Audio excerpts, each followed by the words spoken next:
Amados hermanos, el Señor los bendiga. Bienvenidos a este culto de nuestra casa, iglesia.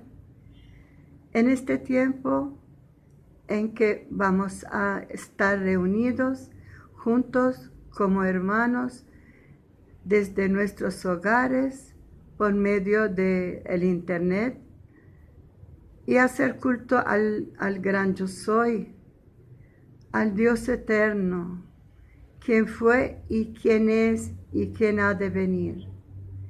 A Él sea la gloria y la honra siempre y siempre. Voy a leer la palabra en el Salmo 126, 1 y 2. Cuando Jehová hiciere volver la cautividad de Sión, seremos como los que sueñan. Entonces nuestra boca se llenará de risa y nuestra lengua de alabanza.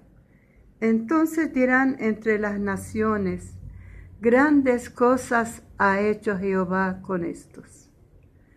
Amados, oremos. En el nombre del Padre, del Hijo y del Espíritu Santo.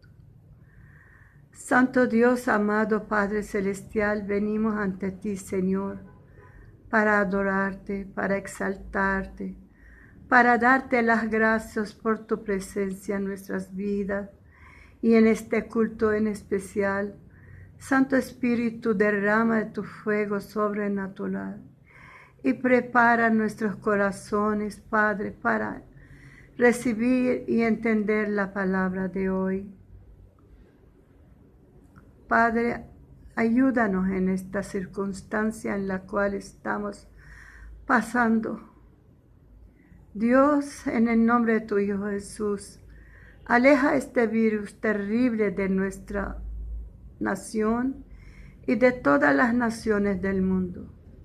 Y entonces, como dice el Salmo, nuestra boca se llenará de alabanza y de cantos alegres, porque en el gozo del Señor es nuestra fortaleza. Amén. Y para concluir lo haremos al modo de David. David exaltaba, bendecía y alababa al Señor con las cuerdas de su arpa. Pero en este día lo alabaremos con nuestro corazón y con las cuerdas de esta guitarra.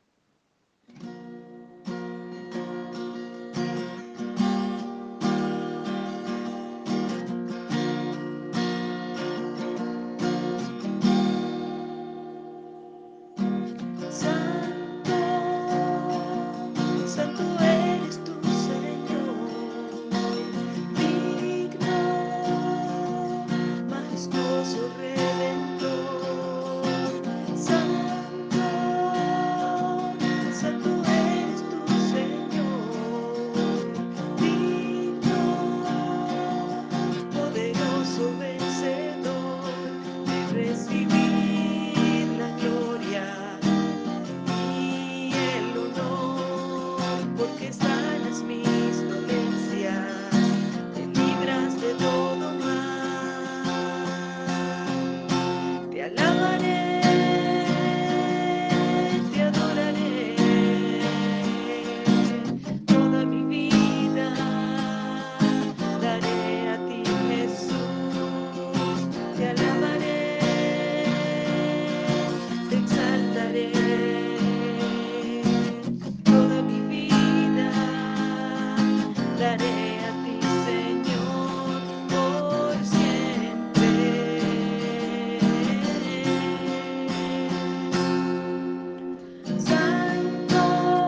Hola, amados hermanos, Dios me los bendiga. Vamos a compartir en el día de hoy una porción de la palabra en Lucas capítulo 7 desde el verso 18 al versículo 35 y leemos la palabra en el nombre del Padre, del Hijo y del Espíritu Santo. Amén. Los discípulos de Juan le dieron las nuevas de todas estas cosas y llamó Juan a dos de sus discípulos y los envió a Jesús para preguntarle: ¿Eres tú el que había de venir o esperamos a otro? Cuando pues los hombres vinieron a él, dijeron: Juan el Bautista nos ha enviado a ti para preguntarte: ¿eres tú el que había de venir o esperamos a otro? En esa misma hora sanó a muchos de enfermedades y plagas y de espíritus malos, y a muchos ciegos les dio la vista. Y respondiendo Jesús les dijo: Id, haced saber a Juan lo que habéis visto y oído: los ciegos ven, los cojos andan, los leprosos son limpiados, los sordos oyen, los muertos son resucitados, y a los pobres es anunciado el Evangelio. Y bienaventurado es aquel que no haya tropiezo en mí. Cuando se fueron los mensajeros de Juan, comenzó a decir de Juan a la gente: ¿qué salisteis a ver al desierto? ¿Una caña sacudida por el viento? Mas, ¿qué salisteis a ver? ¿A un hombre cubierto de vestiduras delicadas? He aquí los que tienen vestidura preciosa y viven en deleites, en los palacios de los reyes están. Mas, ¿qué salisteis a ver? ¿A un profeta? Sí, os digo, y más que profeta. Este es de quien está escrito: He aquí, envío mi mensajero delante de tu faz, el cual preparará tu camino delante de ti. Os digo que entre los nacidos de mujeres no hay mayor profeta que Juan el Bautista, pero el más pequeño en el reino de Dios es mayor que él. Y todo el pueblo y los publicanos, cuando lo oyeron, justificaron a Dios bautizándose con el bautismo de Juan. Mas los fariseos y los intérpretes de la ley desecharon los designios de Dios respecto de sí mismos, no siendo bautizados por Juan. Y dijo el Señor: ¿a qué pues comparará los hombres de esta generación? ¿Y a qué son semejantes? Semejantes son a los muchachos sentados en la plaza, que dan voces unos a otros y dicen: os tocamos flauta y no bailisteis, no endenchamos y no lloraréis. Porque vino Juan el Bautista, que ni comía pan ni bebía vino, y decís: demonio tiene. Vino el Hijo del Hombre, que come y bebe, y decís: este es un hombre comilón y bebedor de vino, amigo de publicanos y de pecadores. Mas la sabiduría es justificada por todos sus hijos. Jesús elogió a Juan el Bautista y testificó que Juan preparó el camino para su ministerio. Así es, este es un hermoso pasaje donde vemos varias aristas en este pasaje que hemos leído del 18 al 35. Vemos primero la inquietud de Juan el Bautista. De acuerdo a este pasaje, en su paralelo en Mateo capítulo 11, vemos que en el momento en que Juan envía a estos dos discípulos a hablar con Jesús, Juan el Bautista se encontraba encarcelado por órdenes de Herodes. Y es ahí donde sus discípulos los envía y les traen esta noticia, ¿no? Hoy en día vivimos en un mundo que está plegado de muchas creencias, de muchas religiones que no buscan a nuestro Señor como ese único camino hacia la verdad, hacia la vida. Muchos líderes y muchas personas aún se preguntan: ¿será este el Mesías? ¿Será este el Salvador? Así como Juan el Bautista envió a estas dos personas para que fuera. ¿Acaso Juan el Bautista dudaba de que era el Mesías? No. Simplemente que cada uno debe tener esa convicción en sí, y él envía a estos dos discípulos de él a que vaya. Juan sabía sin duda alguna quién era Jesús. No titubeaba, como dice Jesús, como una caña ante el viento. Él, en efecto, es un gran testimonio en la vida final de Juan. Él envía a estos dos discípulos de él para que puedan hablar con Jesús, puedan ver, puedan observar. Y qué bello, qué interesante, qué impactante en la palabra. cuando ellos se acercan, estos dos discípulos, en lo que acabamos de leer en la palabra, y le preguntan a Jesús, le hacen la pregunta, y Jesús, en vez de contestarle con palabras, qué hermoso es nuestro Señor, se manifiesta allí a través de milagros, es decir, le da ese convencimiento, más que palabra, con hechos. Sus enseñanzas no podían, por supuesto, dejar de impactar en la vida de ellos. No podemos obtener nunca de segunda mano la información de Jesús. Debemos buscarlo, debemos acercarlo. A pesar de que Juan el Bautista preparó a estos discípulos de él, estuvieron con él, les dijo, vayan y vean. Él es el Mesías. Él es a quien debemos seguir. Así deberíamos ser nosotros, como Juan el Bautista, que con esa, que en parte de su ministerio, como estaba en su cúspide, estaba en sus mejores momentos, Juan el Bautista decidió menguar. Dijo, voy a menguar para que crezcas tú.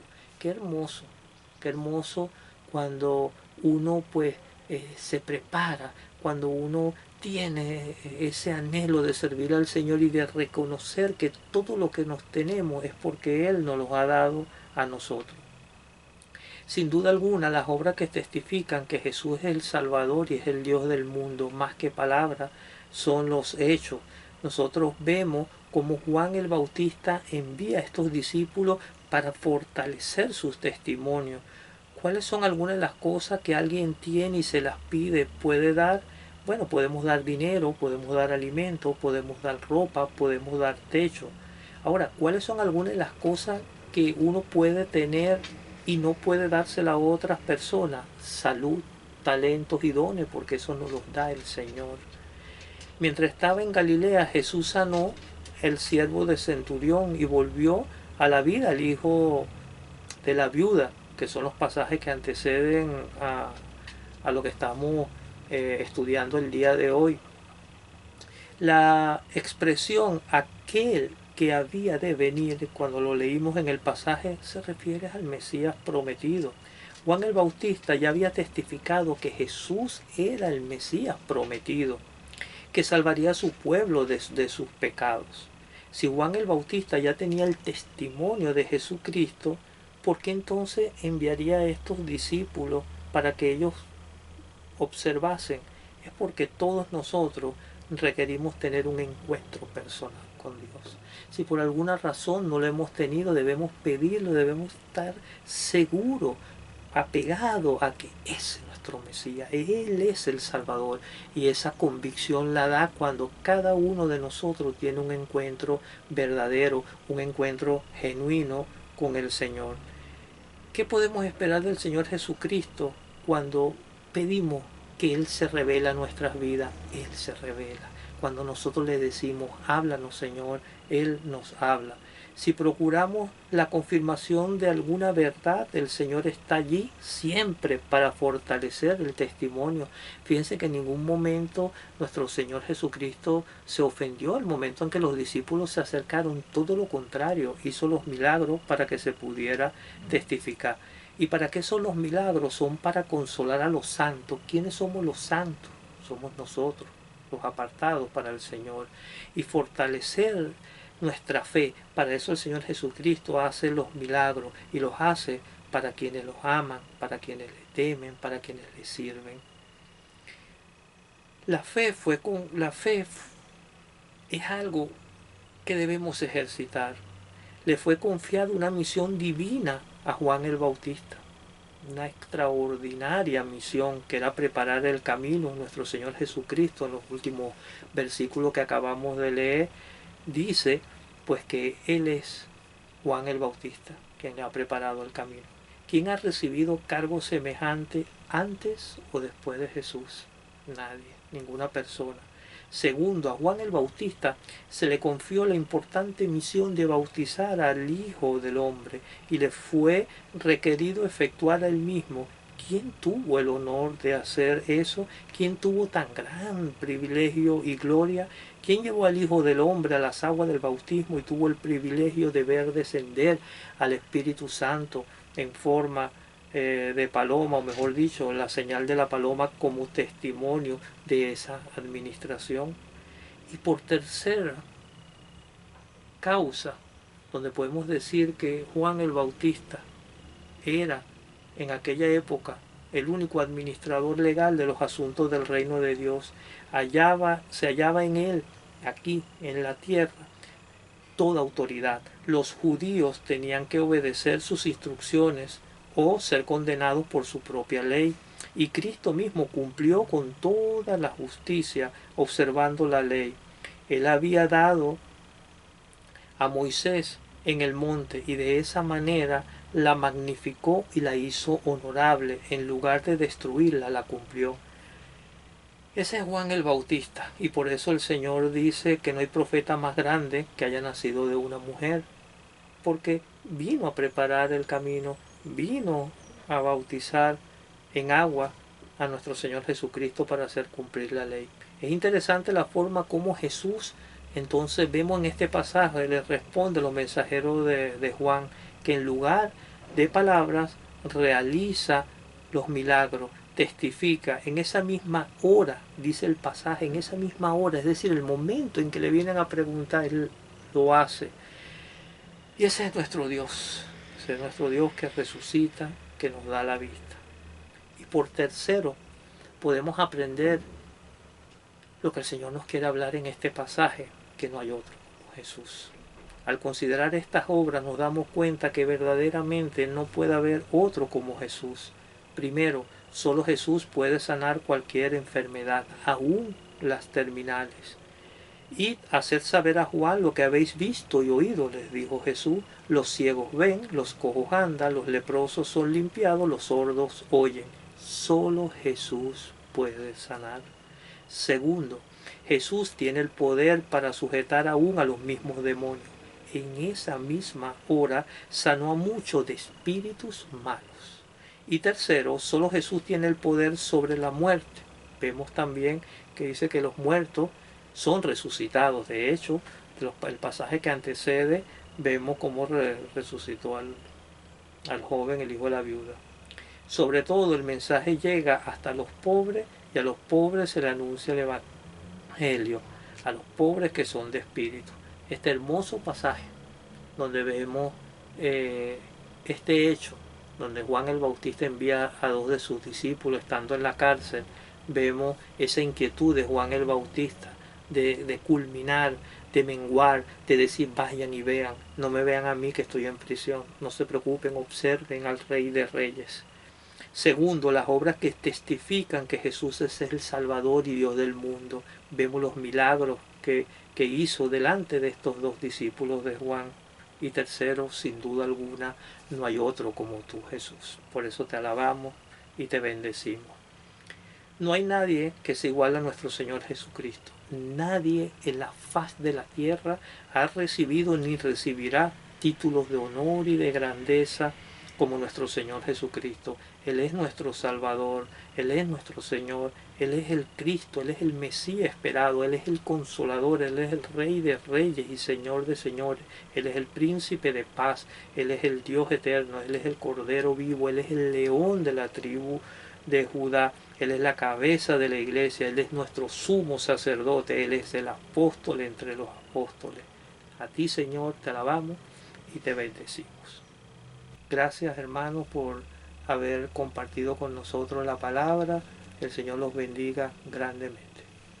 Bueno, yo le pido a nuestro Señor misericordioso que nos dé paz, tranquilidad y mucha paciencia para estos días en que estamos todos pasando, que son muy fuertes, y Él con su mano nos guíe y el Espíritu Santo nos llene el Espíritu, nos dé sabiduría para poder enfrentar estos momentos de crisis, pero nosotros todos unidos, así sea a través de teleconferencia, de videos, de estar unidos, porque estamos unidos los unos con los otros en comunión para la gloria de nuestro Señor Jesucristo. Amén.